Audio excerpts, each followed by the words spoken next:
Now, the Three Martini Lunch with Greg Corombos and Jim Geraghty. And welcome, everyone, to the Wednesday edition of the Three Martini Lunch, along with Jim Geraghty of National Review. I'm Greg Corombos of Radio America. We have good, bad, and crazy martinis for conservatives today. All of it brought to you by Simple Contacts. Get some contacts if you need them in a pinch and get $20 off your contacts at simplecontacts.com/martini20. That's martini20. A lot more on Simple Contacts a little bit later in the podcast. Jim, let's begin with our good martini. And, how often do we say this? We go to the Ninth Circuit for good news. Yeah, it actually happened. L.A. Times, the Ninth U.S. Circuit Court of Appeals ruled 2-1 that Hawaiian officials had violated George Young's rights when he was denied a permit to openly carry a loaded gun in public to protect himself. The three-judge panel's decision reversed a lower court ruling that sided with officials who said the amendment only applied to guns kept in homes. Quote, "We do not take lightly the problem of gun violence, which the state of Hawaii has understandably sought to fight," said the judge who wrote the majority opinion. Quote, "But for better or worse, the Second Amendment does protect a right to carry a firearm in public for self-defense." The one judge who was against that verdict, Judge Richard Clifton, noted in his dissent that several appeals courts have come down on different sides of whether guns can be openly carried in public. So it's a three-judge panel. It'll probably be appealed to the full Ninth Circuit, and who knows, it might end up before the Supreme Court, Jim. But for the Ninth Circuit Court of Appeals to say, hey, yeah, the Second Amendment allows you to carry your weapon in public, I'll take that as a very good martini. It is. I kind of almost want to say to almost any other circuit court, come on, if the Ninth Circuit is agreeing with us, all of you should be agreeing with us. This is, like when you finally get the East German Olympic judge to give you a 9.9. That's kind of a real indicator you've won over the most skeptical option out there. Look, this has been a while since the last big Supreme Court decisions. We kind of figured that the Heller decision for D.C. and the subsequent decision for Chicago in 2008 and 2010 would have moved things in this direction, but it seems likely that states and localities are still going to try to interpret your Second Amendment rights as limited a way as possible, and it's going to have to be resolved by the Supreme Court. And so I think it was some Second Amendment lawyer on Twitter who said earlier today, okay, how many different circuit courts do we need to weigh in before the Supreme Court is willing to take up this case? There's been some talk the Supreme Court doesn't want to take this up. I don't think they're going to be able to avoid this for that much longer. This is becoming a more and more prominent issue that's yearning for a Supreme Court resolution. So hopefully we'll see that, Greg, but I guess if we're going to do that, we're going to need all 9 Supreme Court justices. I just would argue both to them and to everybody else that, look, if the Ninth Circuit can see it, everyone should be able to see it. What do you got, bad contacts or something?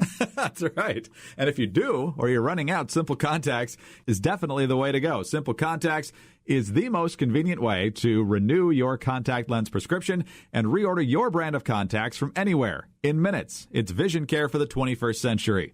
The Simple Contacts vision test is self-guided and takes less than 5 minutes. Think of how much time you save compared to making an appointment, getting to the eye doctor, and taking time off to do it.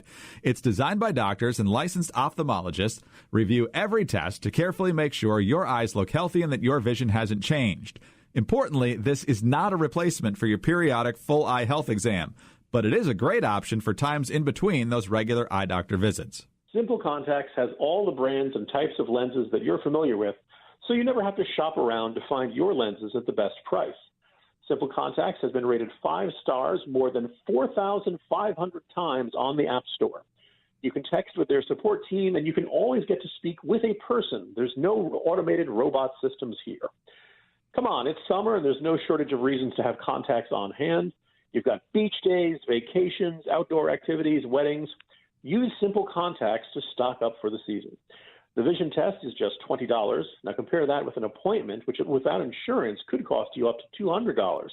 The contact lens prices are unbeatable, standard shipping is free, and best of all, we're offering a promotion to our listeners. Right now, 3 Martini Lunch listeners can get $20 off your contacts at simplecontacts.com/martini20 or enter martini20, that's MARTINI20 at checkout. That's simplecontacts.com/martini20 or enter promo code martini20 at checkout to get $20 off your order of contacts. So, yes, Jim, as we continue talking about the Supreme Court, let's actually skip over to our crazy martini.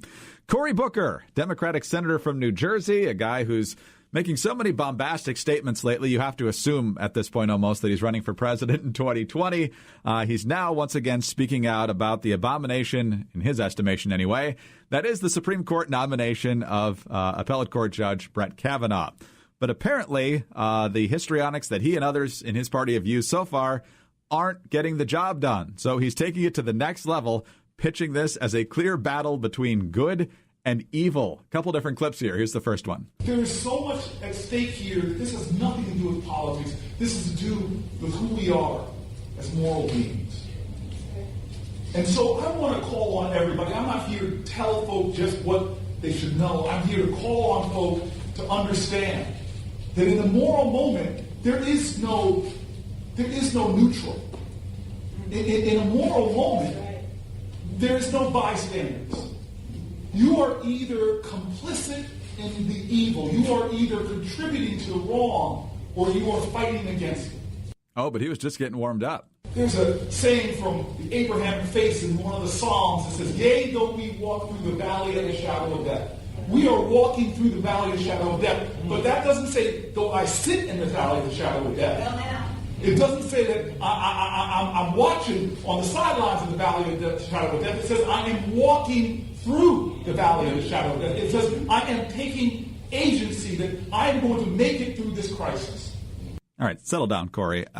This is King David trying to flee King Saul and his own son Absalom. A little bit different than a Supreme Court fight here, Jim. What do you make of Cory Booker suggesting that you're accommodating evil if Brett Kavanaugh gets confirmed and you don't do everything possible to stop it? So evil. This is the guy who volunteers at soup kitchens and coaches his daughter's CYO basketball team, and everybody who's ever worked with him, the number of women who clerks talk about how he's helped them in their careers and all that. Really, this guy's evil? Okay. One of the things I wrote about this in the Morning Jolt today, Greg, that I remember how John Kerry, would periodically try to be a normal guy, and he would, sit on the couch with Jon Stewart, and he'd smile and the crowd would applaud, and then all of a sudden he'd say, Jon Stewart would say something like, "Hey, so every time I use ketchup, do you get a nickel?"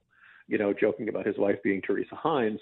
And then Kerry would say something like, "Would that it were, John. Would that it were." And we were just kind of cringe as this awkward, like he just couldn't relax and be this normal, laid back, average, ordinary guy. And the more he tried to be that, the less plausible and authentic it was. Everybody, Lambert Field. I came across this morning. I had missed this, Greg. He had said that his favorite song when he goes to Red Sox games is when they play "Sweet Adeline." The song is "Sweet Caroline" by Neil Diamond. And these aren't just gaffes. It's just kind of like, oh, okay, you can kind of get the sense, okay, he doesn't really love all these things. He's pretending to. He's trying to pull it off, but he just can't. He just doesn't know the lingo very well, and it just doesn't come across very plausibly. That's kind of where we with Cory Booker. You look at his career as mayor of Newark. Now, we can argue that Cory Booker was not a terribly effective mayor of Newark, that the state of the city was not all that much better when he finished than when he started. But during that time, when he was, working with Wall Street folks, he had that big meeting with Zuckerberg where he, took this giant donation, and they're going to put computers in all the schools and all that stuff. Cory Booker had positioned himself as the not all that liberal guy, as kind of the centrist, the reaching across the aisle, the post-partisan, problem-solving, up-and-coming young African-American politician, very much modeled after Obama a couple of years earlier. That was his brand. That was his style. And, all things other being equal, I think that was probably closer to who the authentic Cory Booker is than this guy who keeps coming across as, remember the angry faces he was making at the Secretary of Department of Homeland Security, denouncing Jeff Sessions immediately after he had co-sponsored legislation with Jeff Sessions and talked about what a great guy he was. Cory Booker is trying to be a combination of Howard Dean and Elizabeth Warren or some of these other, hard left, angry Democratic politicians. And he doesn't really, because it's not authentic, he just doesn't do it quite right, which means he goes way beyond and says it's not just, I don't like Brett Kavanaugh. I don't like the all kinds of decisions he's made in his judicial career. I don't think I'd agree with the decisions he would make on the Supreme Court, so I'm opposing him. No. He's evil. He has to go that extra mile. And I suppose the people around him were applauding. I think most people kind of roll their eyes and say, all right, dial it back a little bit there, cowboy. Nobody's buying this idea that this nomination is the apocalypse. And, if Kavanaugh gets on the court, we're going to suddenly see the sky turn red and, demons vomit forth from the earth. I want to know how much sweat equity T-Bone's putting into this effort to stop Brett Kavanaugh. Good point. Where is T-Bone? Why hasn't he weighed in at this point? Oh, Cory Booker, thanks for giving us the crazy martini today. All right, Jim, let's move on to the bad martini now. We'll close with the bad, and it really broke yesterday. President Trump announcing that there's going to be $12 billion in taxpayer money on its way to American farmers to help compensate for the money they're losing as a result of the tariffs that he's applying to a variety of nations. This is effectively welfare for farmers as a result of raising taxes on them, as we've discussed time and time again. Wisconsin Senator Ron Johnson, among those not very happy with this move, saying, quote, "This is becoming more and more like a Soviet type of economy here. Commissars deciding who's going to be granted waivers, commissars in the administration figuring out how they're going to sprinkle around benefits. I'm very exasperated. This is serious." You've also got John Thune saying he's the number 3 Republican in the Senate. Taxpayers are going to be asked to initial checks to farmers in lieu of having a trade policy that actually opens and expands more markets. And then he says there might be spending offsets in other areas to pay for it. Yeah, we really believe that that's going to happen. Over at Hot Air, you've got Alla Pundit saying all these people are talking about how this is going to be impetus for them to push legislation to resist the tariffs and push them back. And Alla Pundit's thinking not just a couple months before midterm election season. It's not actually going to happen, so they're going to have to roll with it. Thanks a lot, President Trump. There are a lot of things I can forgive, Greg, but one of the things I cannot forgive is when this administration just forces us, just corners us and shoehorns us and pushes us into a position where I have to say, Greg, Senator Lisa Murkowski of Alaska makes a good point. I hate saying that, Greg. I hate it. But this is where we are because you pointed out that, look, Trump is singling out farmers for aid, but the tariffs that he's enacting, you've seen steel, you've seen them on aluminum, but also when other countries start putting up trade barriers, it's threatening Alaska's seafood industry. So she's like, wait a minute, why are you helping the farmers, but you're not helping the seafood fishermen who are trying to get stuff, and they're having a tougher time selling what they get overseas?